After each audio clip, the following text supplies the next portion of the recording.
Choque elétrico.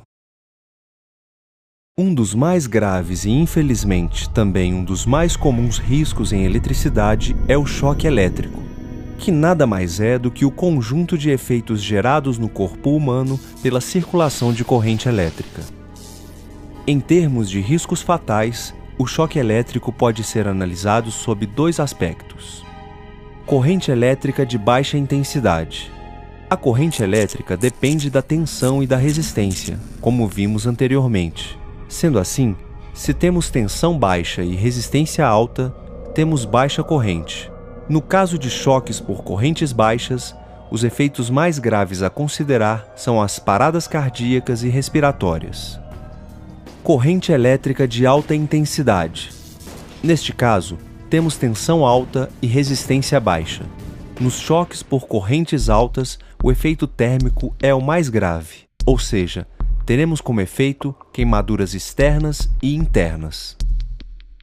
Podemos dizer, então, que em trabalhos onde não é possível a desenergização do circuito, para evitar os choques elétricos ou minimizar seus efeitos, deve-se, entre outras medidas de controle, aumentar a resistência.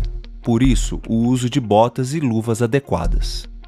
Visto isso, não podemos afirmar que tensões altas sempre são responsáveis por choques com correntes elevadas, ou que tensões baixas resultam em choques de baixa intensidade, pois a corrente elétrica depende também da resistência.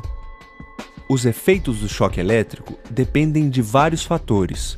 Podemos citar principalmente percurso da corrente elétrica pelo corpo humano, intensidade da corrente elétrica, tempo de duração, área de contato, frequência da corrente elétrica, condições da pele do indivíduo, constituição física do indivíduo e estado de saúde do indivíduo.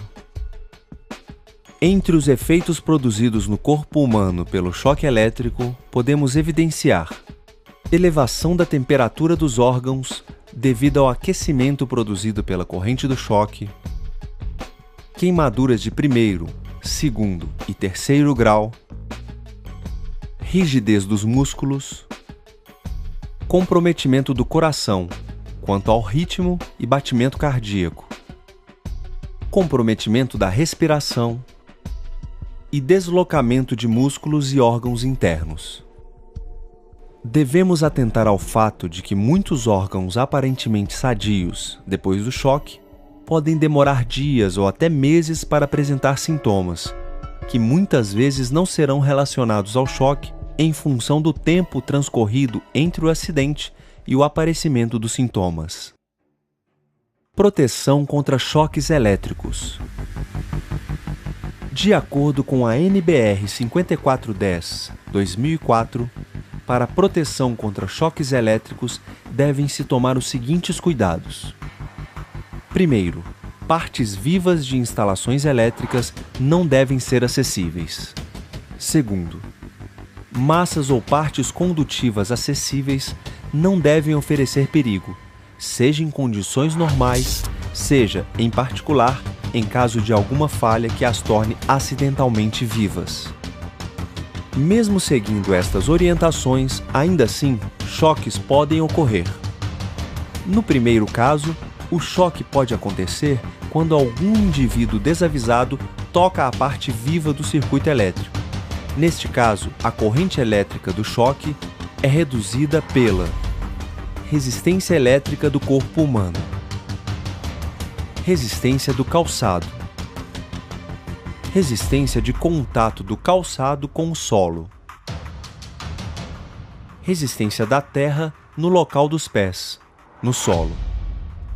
Podemos imaginar vários exemplos de acidentes para ilustrar o primeiro caso, como uma criança que coloca um prego na tomada ou um operário que toca acidentalmente a rede elétrica com um vergalhão. As medidas de proteção básicas que devem ser previstas para evitar choques, neste caso, são isolação ou separação das partes vivas, uso de barreira ou invólucro, limitação de tensão, Uso da tensão de segurança. Seccionamento automático. Utilização de DDR, dispositivo diferencial residual, por exemplo. No segundo caso, o choque elétrico acontece quando regiões neutras tornam-se vivas, através de uma fuga de corrente elétrica na instalação ou nos equipamentos. Um exemplo de choque neste caso pode ocorrer quando encostamos em uma máquina de lavar ou no registro de um chuveiro. Normalmente, estas partes não deveriam apresentar risco de choque elétrico. Entretanto, pode acontecer uma fuga de corrente elétrica, ou seja, pode haver corrente elétrica circulando em tais partes e quando o indivíduo entra em contato, a corrente elétrica passa pelo seu corpo em direção ao menor potencial, que é geralmente a Terra. Para evitar choques desse tipo, devemos utilizar dispositivos de seccionamento automático, aterrar adequadamente as máquinas e equipamentos elétricos, isolar estas partes com material não condutor, borracha, por exemplo. Isolação suplementar.